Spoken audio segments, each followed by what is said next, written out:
Bonjour frères et sœurs en Christ, je m'appelle Georges-Marie et pour d'autres, mon petit sobriquet c'est Joby. Je réside en France métropolitaine déjà depuis 34 ans. Alors j'habitais à une petite paroisse du nord de la Martinique, le Marigot. Je suis née dans une famille pratiquante. J'avais une mère qui fréquentait les équipes enseignantes, qui avait une très bonne amie qui s'appelait Génie Pamphile. Et Génie, la maison de Génie, c'était la maison des prêtres, la maison des évêques. Et de chez elle, j'ai connu beaucoup de prêtres, beaucoup de diacres, beaucoup de frères et sœurs qui travaillaient dans la vigne de Dieu. Nous avons organisé pas mal de manifestations dans la paroisse, notamment lors du mois de Marie, le mois de mai.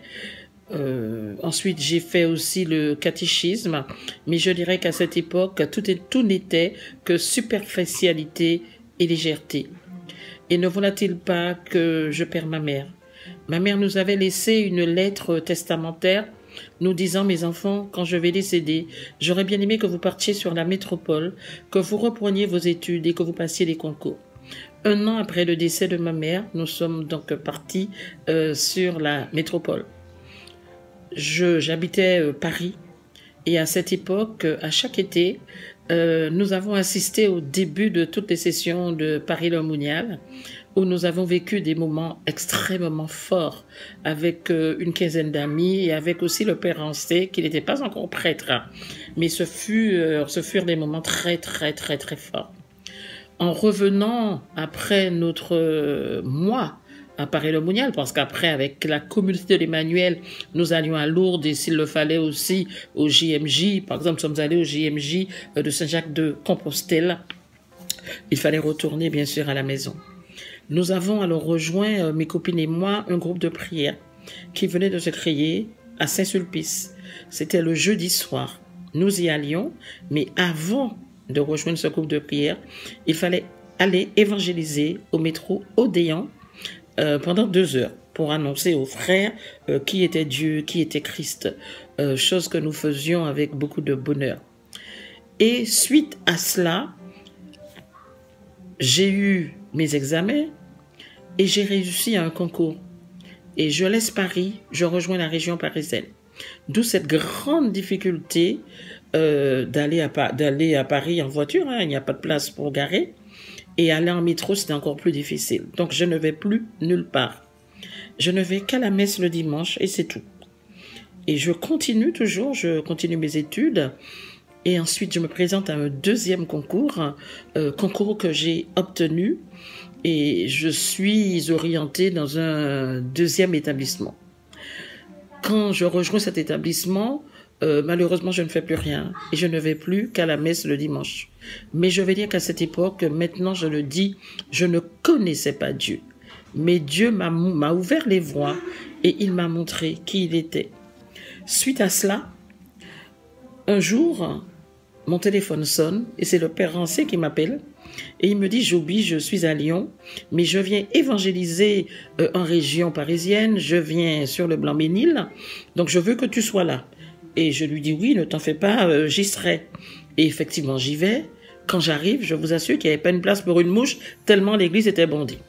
Et à la sortie de l'église, je n'ai pas pu m'approcher du père Ancet parce qu'il y avait tellement de monde qui désirait le rencontrer, mais il m'a quand même vu et il m'a dit, Joby, demain, je célèbre la messe à 7 heures pour les membres du noyau de ce groupe de prière, donc je t'invite.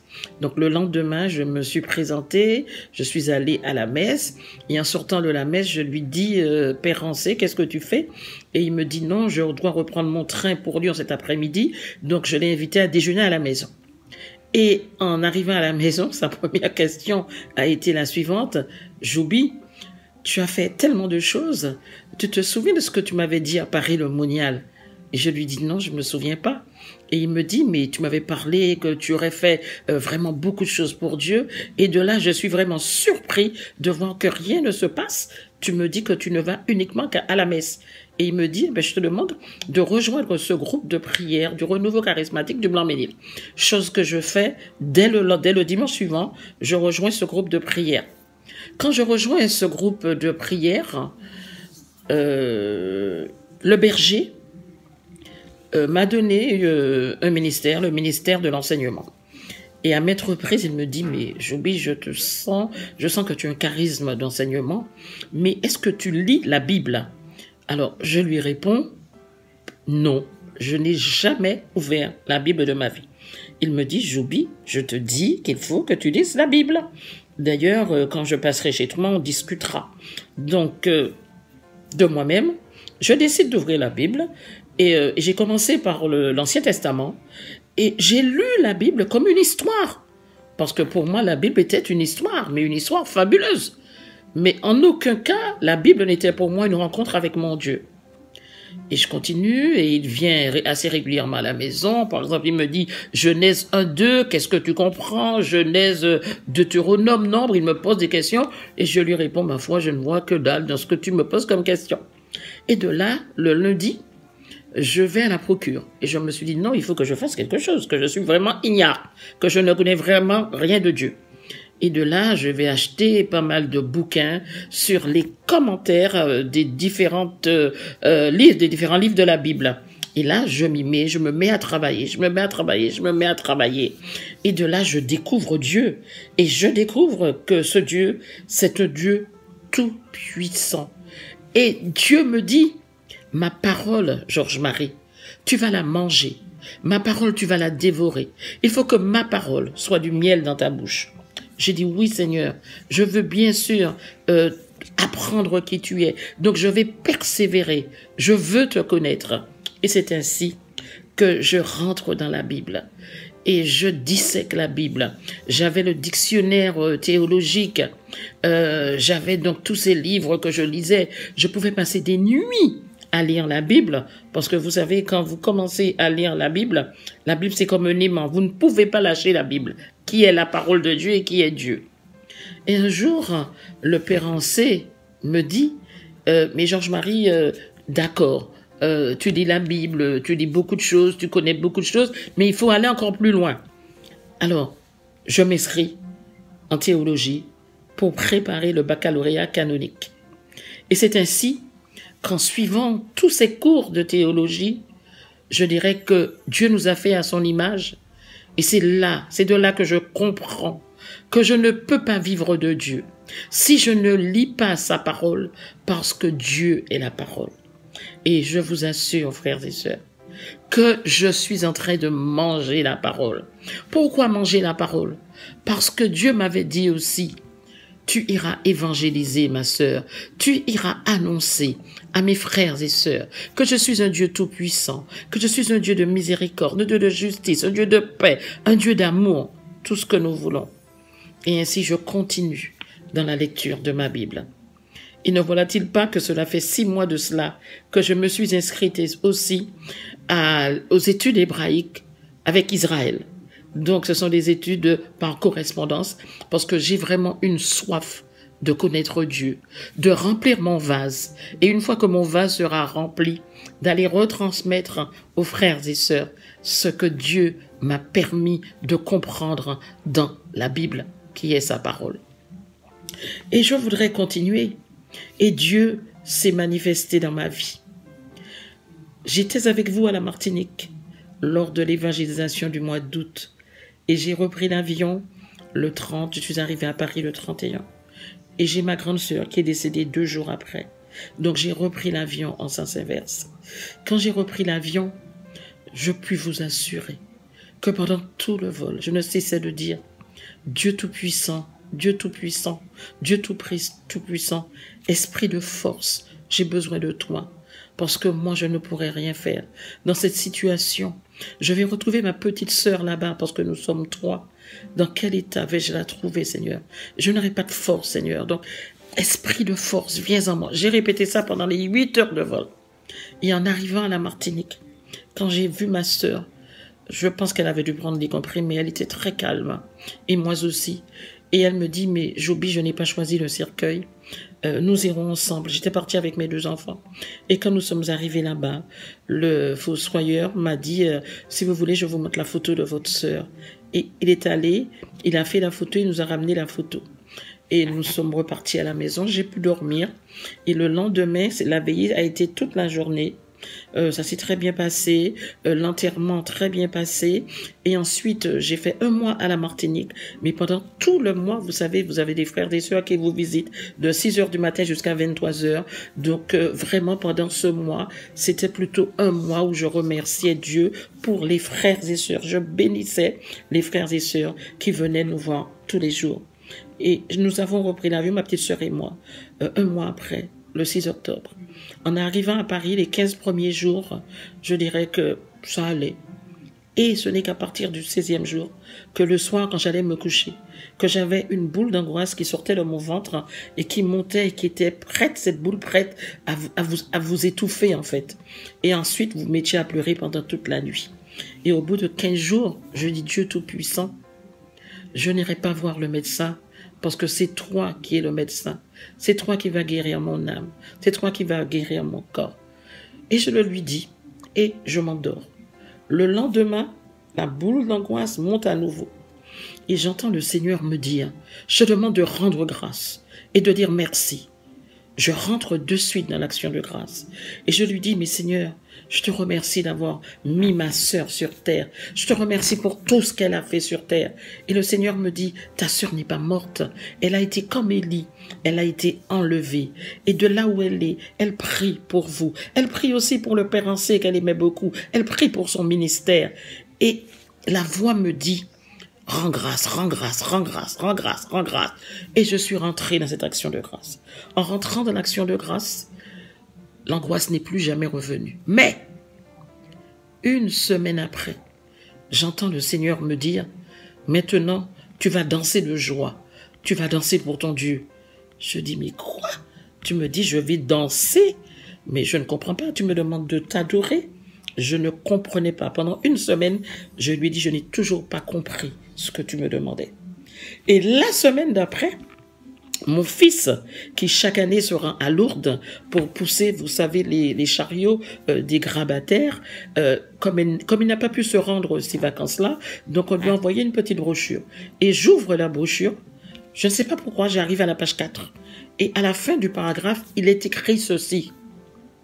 Ma sœur, je veux que tu danses de joie. Mais danser de joie, c'est évangéliser.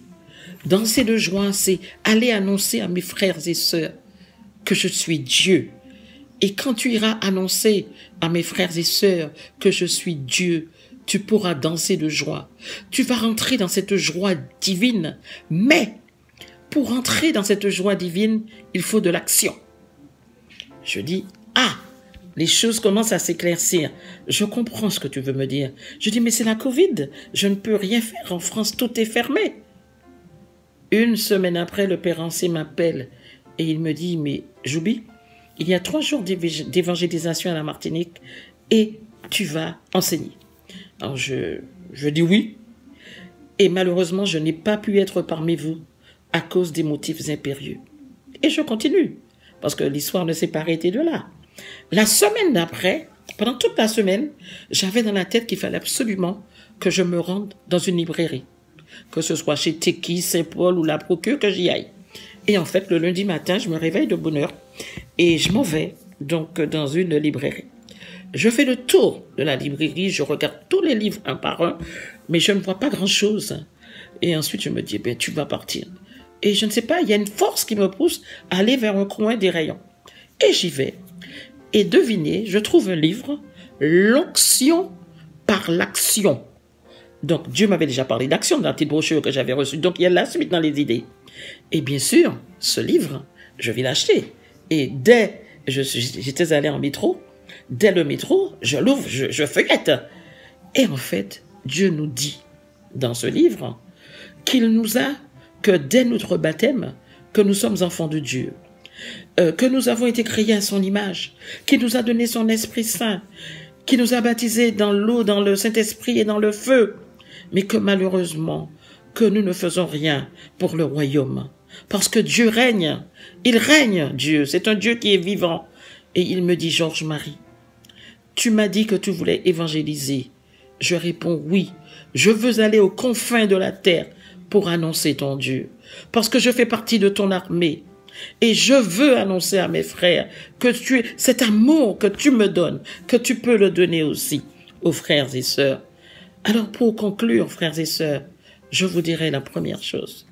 Lisez la Bible. Lisez la parole de Dieu, parce que la parole de Dieu est Dieu. Quand vous allez lire la parole de Dieu, vous allez sentir vraiment cette joie divine et vous pourrez danser pour votre Dieu. Parce qu'avec Dieu, nous avons la victoire. Avec Dieu, nous sommes vainqueurs. La deuxième chose que je voudrais vous dire, c'est qu'avec Dieu, il n'y a pas de semblant. Ce n'est pas un Dieu de transit. C'est un Dieu. Il est l'alpha et il est l'oméga. On ne va pas dire aujourd'hui, tiens, j'ai besoin d'une guérison, je vais jeûner. Non. C'est plutôt une grève de la faim que tu fais, mais tu ne jeûnes pas. Donc, avec Dieu, Dieu va aplanir toutes les routes, toutes les situations, et tu pourras vivre de ton Dieu. Alors lis ce que je veux te dire ce soir. Si tu n'as jamais ouvert ta Bible, mais fais attention à la version que tu vas lire. Achète la Bible de Jérusalem, ou bien Bible en nous. Que chaque enfant ait sa Bible dans la maison. Mais vraiment, lis la parole de Dieu. Et en lisant la parole de Dieu, tu vas voir que Dieu va faire. Et il va faire encore, il va faire encore, il va faire encore dans ta vie et dans la vie de tes proches, dans la vie de tes enfants, dans la vie de ton couple, dans la vie de tes collègues de travail. Dieu va faire, Dieu va faire. Donc, lis la Bible. Et c'est par cela que je voulais terminer. Et en bénissant, bien sûr, tous ceux qu'il a mis sur ma route. Le Père Ancé, le Père Ertus, tous les prêtres que j'ai rencontrés, tous les laïcs que j'ai rencontrés, qui m'ont façonné. Et puis ensuite, bien sûr, tous mes professeurs qui me guident, qui m'aident dans ma recherche de Dieu. Et je vous assure que cette semaine, je suis en train de relire le Jardin d'Éden. Et en lisant ce Jardin d'Éden, sur ce fleuve qui se divisait en 4 bras, eh ben, je suis reparti de là. Je suis arrivé à la manne, je suis arrivé au pectoral, je suis arrivé... à partir d'un mot, vous pouvez passer 2 nuits à lire la Bible. Alors, frères et sœurs, je vous en supplie, le jour où vous allez commencer à lire cette Bible, vous n'allez pas vous en lasser. Et vous allez dire merci, merci à Dieu. Parce que quand j'ai réussi à mes concours, je disais merci à ma mère, merci à maman. Tu n'es pas là pour voir que j'ai réussi au concours, mais je n'ai jamais remercié Dieu. Alors vous voyez, frères et sœurs, ne faites pas comme moi. Avant, je ne connaissais pas Dieu. Mais maintenant, je le connais. Et je vous assure que je fais partie de l'armée de Dieu. Et je danse pour lui. Et je joue pour lui. Je crie son nom. Je suis une folle de Dieu. Je suis une guerrière pour Dieu. Amen.